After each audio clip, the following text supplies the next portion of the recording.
À l'école Estéco-Grâce, par exemple, hormis le respect observé des gestes barrières, dès l'entrée, en passant par les bureaux, jusque dans le salle de classe, surtout avec la distanciation physique entre apprenants repartis dans différents locaux. 125 francs, 180 livres, et puis 300, 1140 bics. C'est B. C'est B. Et toi, tu dis quoi? A. A, j'ai réfléchi de toute façon. Hein? C'est la lettre D. Non. C'est la lettre C. C'est la lettre C. Hein? Où arc se met au pluriel. Hein? C'est la lettre C. Ça va? C'est la lettre C. Arc-en-ciel. Ici, c'est faux. On ne dit pas arc-en-ciel. Même là-bas, arc, on peut mettre comme ça. Non. Là aussi, c'est faux. C'est la lettre C qui est exacte. Ça va? Bien, allez, nous allons à la question suivante. Vous allez lire la question. Au sortir de cette leçon, les apprenants n'ont pas manqué à exprimer leur satisfecit tout en étant sûrs d'affronter avec faste les épreuves de demain. Oui, les comparatifs se passent très bien. Je pense qu'on pourra réussir au TENAFEP. On s'y prend bien parce qu'on étudie les mathématiques, les français et la culture générale. Oui, les 2 semaines qu'on nous a accordées étaient suffisantes parce que par rapport à ce que monsieur nous enseigne, ça se voit que pour les TENAFEP, ça sera facile de faire ça, d'affronter ça.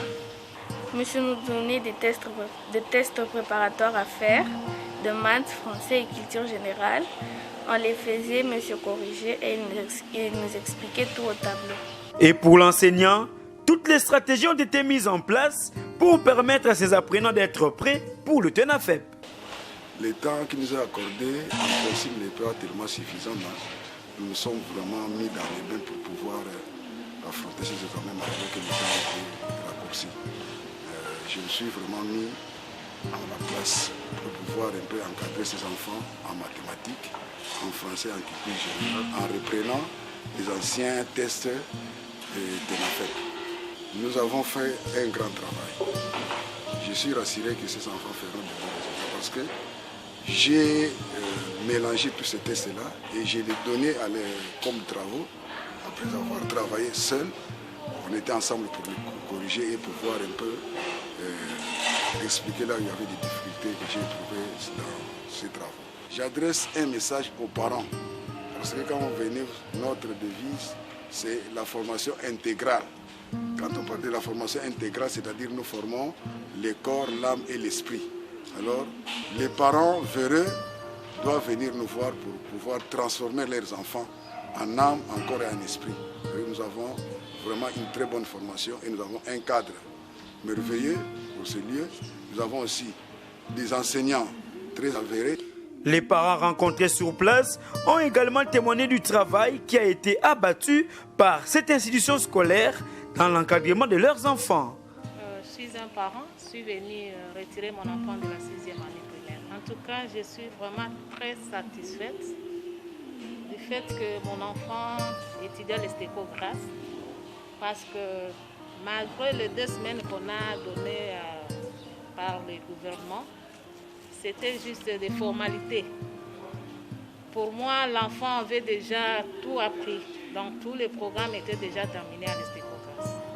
Donc, chez eux, les 2 semaines-là, c'était juste des révisions. Comme son enseignant, le directeur de cette école écologiquement correcte s'est dit rassuré du travail accompli durant les 2 semaines.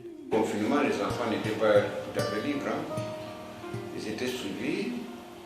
Il y avait les devoirs qui partaient, on nous envoyait les réponses, nous les corrigions et nous tirions l'attention sur là où ils n'ont pas pu faire.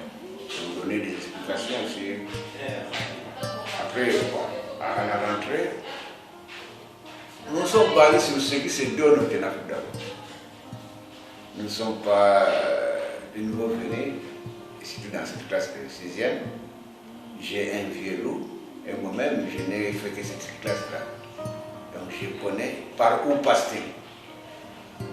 Et nous sommes concentrés pendant ces 2 semaines sur ce point-là. Et je crois que ça ne porte pas